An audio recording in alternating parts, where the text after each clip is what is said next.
क्या देशों के बीच लड़ाई झगड़ा ये सब हमेशा चलता ही रहेगा? आज हम एक ऐसे कमाल के आइडिया को समझने वाले हैं जो इस सवाल पर बिल्कुल एक नई रोशनी डालता है। ये एक ऐसा विचार है जो कहता है कि दुनिया वैसी नहीं है जैसी वो हमें दिखती है, बल्कि वैसी है जैसा हम सब मिलकर उसे बनाते हैं। तो चलिए शुरू करते हैं। तो सवाल यही है, क्या देशों के बीच ये जो तनाव है, ये जो संघर्ष है, क्या ये होना तय है? मतलब क्या ये हमारी दुनिया की एक ऐसी सच्चाई है जिसे हम कभी बदल ही नहीं सकते? आपको पता है, इंटरनेशनल रिलेशंस की पूरी फील्ड कहीं ना कहीं इसी एक सवाल के आसपास घूमती है। अच्छा, इस सवाल का जवाब खोजने के लिए हमें पहले उस पुरानी सोच को समझना होगा, वो सोच जिसे इस नए आइडिया ने आकर चैलेंज किया। तो आइए पहले देखते हैं कि दुनिया को पारंपरिक तौर पर कैसे देखा जाता था।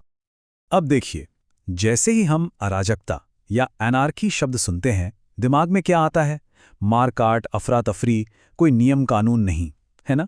लेकिन इंटरनेशनल पॉलिटिक्स में इसका मतलब ये सब बिल्कुल नहीं है। यहां इसका बस एक सीधा सा मतलब है, देशों के ऊपर कोई वर्ल्ड गवर्नमेंट या वर्ल्ड पुलिस जैसी चीज नहीं है जो सबको कंट्रोल कर सके। तो सवाल उठता है, अगर कोई वर्ल्ड गवर्नमेंट नहीं है तो फिर ये दुनिया चलती कैसे है? यहीं पर आती है वो पारंपरिक सोच जिसे हम नियो रियलिज्म कहते हैं। ये थ्योरी कहती है कि ऐसी दुनिया एक सेल्फ हेल्प सिस्टम है, मतलब हर देश को अपनी सुरक्षा की चिंता खुद ही करनी है, कोई बचाने नहीं आएगा। और जब अपनी मदद खुद करनी हो तो सबसे जरूरी चीज क्या होती है? ताकत, पावर। तो यहां पर हमें दुनिया की दो बिल्कुल अलग अलग तस्वीरें देखने को मिलती हैं। एक तरफ है नियो रियलिज्म जो कहता है कि देखो, सिस्टम का स्ट्रक्चर ही ऐसा है कि सब कुछ तय है। ये देशों को हमेशा मतलबी और एक दूसरे से मुकाबला करने पर मजबूर करता है। लेकिन फिर आती है एक चुनौती, एक नया आइडिया, कंस्ट्रक्टिविज्म यानी रचनावाद। ये कहता है नहीं, स्ट्रक्चर सब कुछ नहीं है, असली चीज तो ये है कि देश आपस में बातचीत कैसे करते हैं, उनके रिश्ते कैसे हैं, और अगर रिश्ते बदल सकते हैं तो इसका मतलब दुनिया भी बदली जा सकती है। और बस यहीं पर वो धमाकेदार आइडिया सामने आता है जो सारी कहानी को पलट कर रख देता है। साल था 1992। अलेक्जेंडर वेंट नाम के एक स्कॉलर ने एक लाइन लिखी जिसने इंटरनेशनल रिलेशंस की पूरी दुनिया में जैसे भूचाल ला दिया। लाइन थी, अराजकता वही है जो राज्य इसे बनाते हैं। सुनने में कितना सिंपल है ना? पर इसका मतलब बहुत बहुत गहरा है।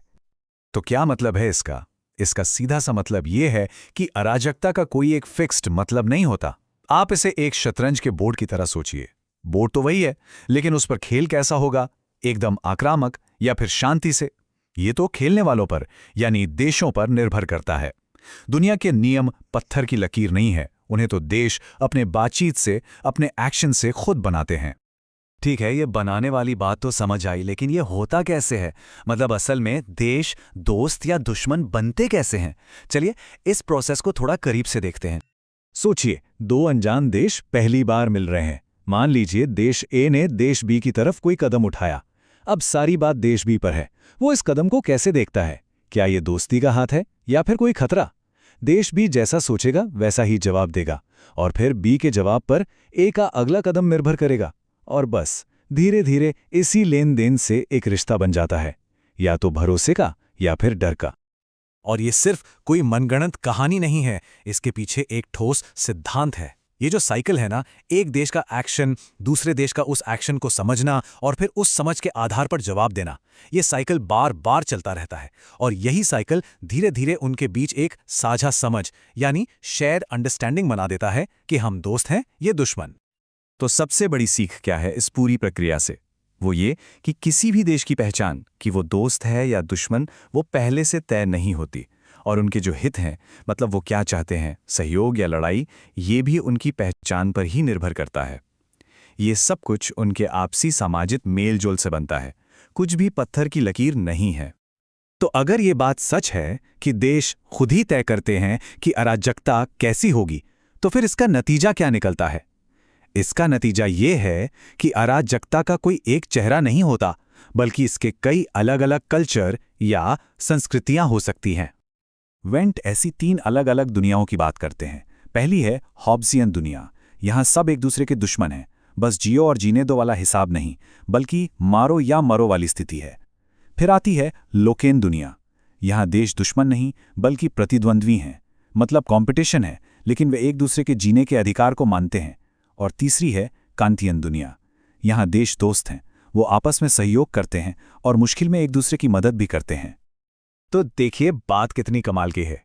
सिस्टम वही है, अराजक, लेकिन उसी एक सिस्टम के अंदर या तो लगातार युद्ध हो सकता है, या फिर थोड़ी बहुत नोकझोंक वाली प्रतिद्वंद्विता, या फिर पक्की दोस्ती और शांति भी हो सकती है।